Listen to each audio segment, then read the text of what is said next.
क्षेत्र में पहुंचे हैं। सब लोगों ने कथा सुनी, हवन किया, दान किया और ब्राह्मणों को दक्षिणा देकर के विदा कर दिया। ब्राह्मण लोग जैसे दक्षिणा लेकर के गए हैं, उसी समय सब लोगों ने मैरेयक नाम की मदिरा का पान किया।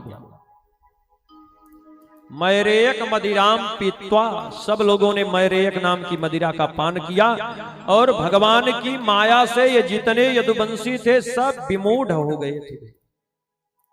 मदिरा का पान करके तो मतवाले हो ही रहे थे, लेकिन कृष्ण माया विमूढ़ा नाम, भगवान श्री कृष्ण की माया से सब बिल्कुल विमूढ़ हो गए थे। सुखदेव बाबा कहते हैं मद्यपानाभिमत्तानाम वीराणाम दृप्त चेतसाम श्री कृष्ण माया विमूढ़ानाम संकर्षण सुमहान भुज। ये सारे यदुवंशी आपस में एक दूसरे को ललकारने लगे, आपस में ही इतना प्रेम यदुवंशियों में था। पर आज मद्यपानाभिमत्तानाम, मद पान करके, मैरेयक नाम की मदिरा का पान करके सब उन्मत्त हो गए और कुछ भगवान की माया से ये सब विमूढ़ हो गए थे, बिल्कुल इनकी बुद्धि जड़ हो गई थी। सब ने एक दूसरे यदुवंशी को ललकारा, ललकार करके दौड़ दौड़ करके अपने अपने रथों में बैठ गए, अस्त्र शस्त्रों को उठा लिया और एक दूसरे के ऊपर अस्त्र शस्त्रों की वर्षा करने लगे। संकर्षण सुमहान भुज, एक दूसरे से भयानक युद्ध प्रारंभ हुआ। सब ने एक दूसरे के बाणों को काट दिया, एक एक करके गदाओं से गदाओं को तोड़ दिया, तलवार से तलवार को काट दिया। भैया शस्त्रेषु क्षीयमाणेषु भज्यमानेषु धनुषु, एक दूसरे के धनुष को काट दिया, तलवार से तलवार, गदा से गदा तोड़ दिया। शस्त्रेषु क्षीयमाणेषु मुष्टभिर जह्नुरेर का, जब इन यदुवंशियों के पास किसी प्रकार का अस्त्र शस्त्र नहीं बचा तो सब लोग दौड़ दौड़ करके, जो मैरेयक नाम, भैया एरका नाम की घास जमी थी, मुष्टभिर जह्नुरेर का, अपनी अपनी मुट्ठियों में वो एरका नाम की घास को लेने लगे। सब यदुवंशी दौड़ दौड़ करके वो एरका नाम की घास को उठाते हैं और एक दूसरे के ऊपर प्रहार करते हैं। सुखदेव बाबा कहते हैं परीक्षित, वो जो एरका नाम की घास थी तो बड़ी कोमल भैया, लेकिन यदुवंशियों के हाथ में आते ही वह वज्र से भी 100 गुना ज्यादा कठोर हो जाती थी। ये जो अनंत यदुवंश था सब क्षण मात्र में ही मिट गया है भैया, समाप्त हो गया। एक दूसरे के ऊपर जैसे प्रहार किया तो उस मैरेयक एरका नाम की घास के स्पर्श से सारे यदुवंशी आपस में ही लड़ करके समाप्त हो गए। तुरंत दाऊ भैया समझ गए हमारा कन्हैया भैया लीला संवरण करना चाहता है, अब स्वधाम जाने का विचार बना लिया है। जैसे ये बात मन में आई, तुरंत दाऊ भैया जाकर के, समुद्र की बड़ी बड़ी लहरें आ रही थी, जोर जोर से भगवान के चरणों का स्पर्श करके जा रही। समुद्र की उन्हीं लहरों के ऊपर जाकर के दाऊ भैया पद्मासन लगा करके बैठ गए।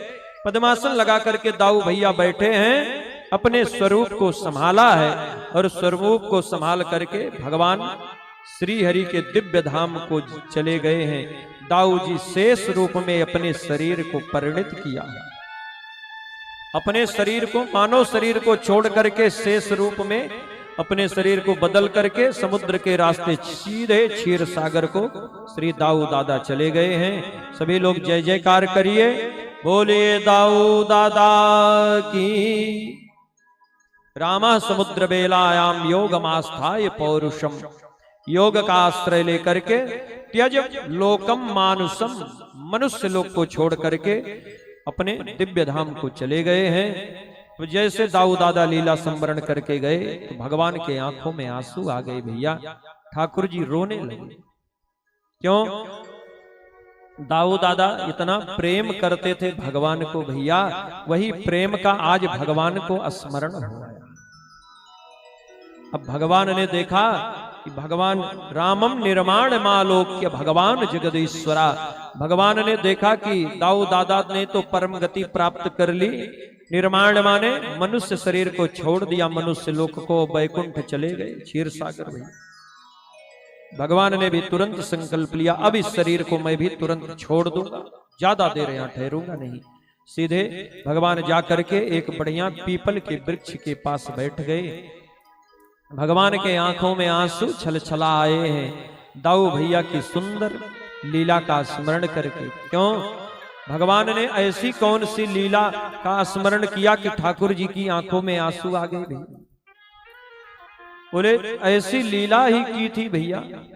दाऊ भैया इस बार बड़े होकर आए थे शेष जी के रूप में।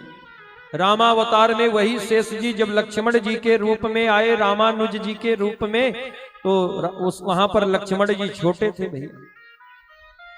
अब राम जी को कोई कुछ कहे और उस समय शेषावतार लक्ष्मण जी जब बोलते तो भगवान श्री राम डांट देते थे लक्ष्मण जी को, ए लक्ष्मण, बड़े भाई के सामने छोटे को बोलने का अधिकार नहीं है, शांत रहो।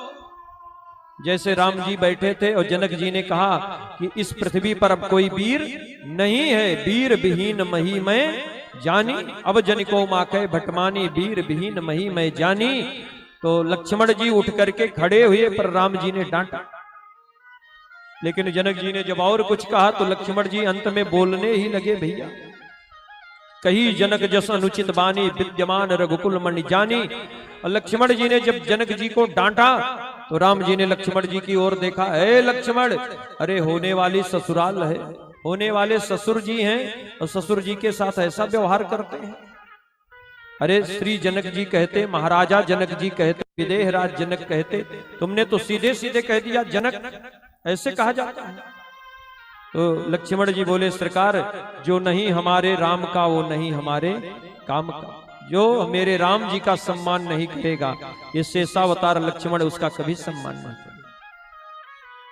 वही लक्ष्मण जी इसीलिए जब द्वापर में अवतार लेना हुआ तो लक्ष्मण जी ने कहा राम जी से, सरकार आप जाओ, हम अवतार नहीं लेंगे, हम आपके साथ नहीं चलेंगे। राम जी बोले, तुम्हारे बिना हमारी शोभा नहीं होगी। तो शेष जी महाराज ने कहा, लेकिन एक शर्त है, चलूंगा, लेकिन इस बार मैं बड़ा भाई बनूंगा। तो भगवान ने कहा, कोई बात नहीं, बड़े भाई बन जाओ। वही शेष जी महाराज बड़े भैया श्री बलराम जी के रूप में आए और भगवान छोटे से हैं, 2 वर्ष के कन्हैया हैं, 4 वर्ष के दाऊ भैया हैं। तो दाऊ भैया क्या करते हैं, दाऊ भैया छोटे से कन्हैया को प्रेम से गोदी में लेकर जाते हैं, अपने बिस्तर पर लिटा देते हैं भैया, अपने बिस्तर के ऊपर लिटा देते हैं। और लिटाने के बाद दाऊ भैया अपने हाथों से कन्हैया का चरण दबाते हैं, चरण सेवा करते हैं।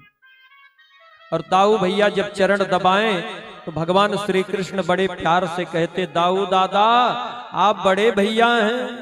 दाऊ जी बोले तो भगवान श्री कृष्ण कहते, देखो दाऊ दादा, बड़े भाई को छोटे भाई का पैर नहीं छूना चाहिए, बड़े भाई को छोटे भाई का पैर दबाना नहीं चाहिए। और जैसे भगवान कहते बड़े भाई को छोटे भाई का पैर नहीं दबाना चाहिए, तो दाऊ दादा डांट देते, ए कन्हैया चुप, बड़े भाई के सामने छोटे को बोलने का अधिकार नहीं होता।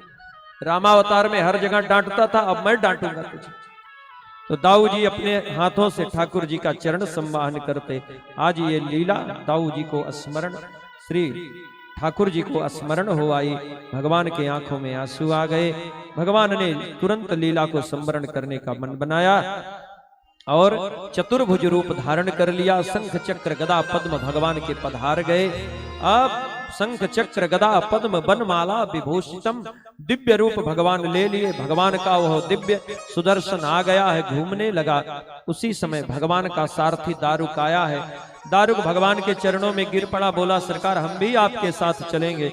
भगवान बोले, पागल, कोई साथ में आता नहीं तो जाएगा कैसे? तुम्हें मेरी सौगंध है, जाकर के द्वारिका में उग्रसेन महाराज से बता दो, मैंने जो पृथ्वी समुद्र से ली है वो समुद्र को लौटा दी है। आज के 7वें दिन यह द्वारिका समुद्र में सदा के लिए डूब जाएगी। सबसे कह दो द्वारिका छोड़ करके मथुरा चले जाए। दारुक जाना तो नहीं चाहता था, पर भगवान ने अपनी सौगंध दिलाई है, जैसे तैसे विदा किया। मैत्रेय मुनि आए, भगवान के चरणों में गिर पड़े। भगवान ने मैत्रेय मुनि को भेजा, प्रेम से जाइए, मेरे प्यारे चाचा विदुर जी को मेरी बाल लीला और तत्व ज्ञान का उपदेश देना। और इसके बाद भगवान सुधाम जाने का मन बनाए।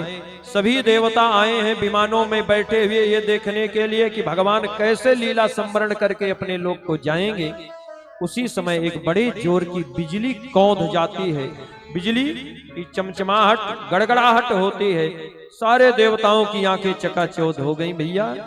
और उसी समय जरा नाम का ये बहेलिया आया, जिसने अपने बाण की नोक बनाया था वो मूसल के लोहे के टुकड़े से भगवान के लाल लाल चरण तलवों को मृग का मुख समझता है, और मृग का मुख समझ करके उसी बाण का अनुसंधान करता है। भगवान के चरणों में वह बाण आकर के लगता है।